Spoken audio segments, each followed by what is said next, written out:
Poole heads out of Discovery to bring the defective A-35 unit back aboard and examine it. He once again takes Betty outside, leaves her about 20 feet from the ship and maneuvers toward the location of the problem. Poole, needing more light, asks Hal to maneuver the lighting from the pod. Hal performs this request, but Bowman is unsettled. He notices that Hal did not, according to his normal protocol, acknowledge the request. Then, Poole notices Betty moving slowly toward him. He screams for Hal to apply full braking to Betty, but it is too late. Inside, Bowman hears Poole's final scream and frantically calls for him over the radio. He notices that Poole's spacesuit has come undone. After a few minutes, the cold reality of Poole's death begins to set in.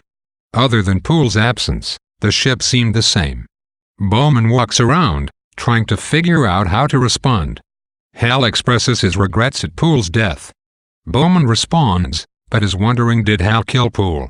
He has a hard time fathoming how this could have happened. In the event that a crew member died, another member was to be taken out of hibernation to replace him.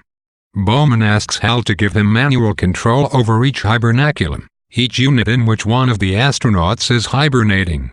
Hal tries to convince Bowman to let him take care of the dehibernation process. Bowman finally wins the argument by threatening to disconnect Hal. Bowman goes to the hibernacula and begins the process of awakening his long-sleeping shipmates. As they are beginning to awaken, Bowman hears the airlock doors of the ship opening. The real purpose of the mission was known only to the 3 hibernating astronauts, and to Hal. The planners of the trip had decided it would be best for Poole and Bowman to be kept in the dark. This had begun to cause an internal tension for Hal, and he was forced to conceal the truth from Poole and Bowman. This tension began to reveal itself in minor errors. All would have been all right had Hal not been threatened with being disconnected. To Hal, having the inputs that created his consciousness disconnected was a fate tantamount to death. He would battle to keep this from happening and, if necessary, complete the mission without human accompaniment. Air was flowing out of the ship. With the doors opened, the inside of the ship was quickly becoming a vacuum. Bowman, knowing that he had only a few seconds to survive, found his way to a sealed room labeled emergency shelter and breathed in from an emergency supply of oxygen. Bowman makes his way down to the innards of the ship, passing by the 3 formerly frozen, but now dead astronauts. He finds Hal's control panels and begins to disconnect the various inputs that make Hal conscious. Hal pleads with Bowman to stop, but he finishes the job and Hal has been fully disconnected. The ship begins to return to normal. Bowman closes the airlock doors and, without Hal interfering, the satellite points toward Earth again. Bowman sends a message to inform the crew back home about what has happened. When he receives his response, Bowman could not be more surprised. Mission Control reveals to him the true purpose of the mission. He learns about M1 and that scientists are certain that intelligent life planted the dark slab on the moon over 3 million years ago. When the slab, exposed to sunlight for the first time, emitted waves, the waves moved toward Saturn. One of Saturn's moons, Japetus, is 6 times brighter on one side of its orbit than another. No adequate scientific explanation of this phenomenon has been given. Bowman is to go to Japetus and to try to learn about this other intelligence.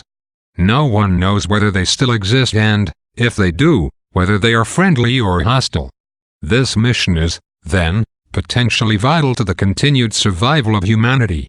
In Chapter 26, after Poole has been killed, the narrator describes Bowman's stream of thought. It was beyond a reason that Hal, who had performed flawlessly for so long, should suddenly turn assassin. Bowman is completely shocked at what he's slowly coming to realize, that Hal had deliberately killed Poole.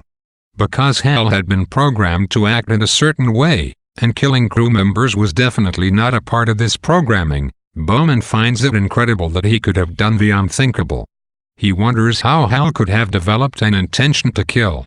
In reacting as such, Bowman is revealing his deeply held belief that man has control over the technology he creates.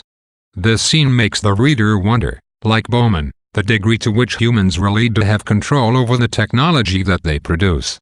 One of the primary messages of this book is that we do not have as much control over our technology as we like to think, that the technology we produced for one productive purpose can turn horribly productive.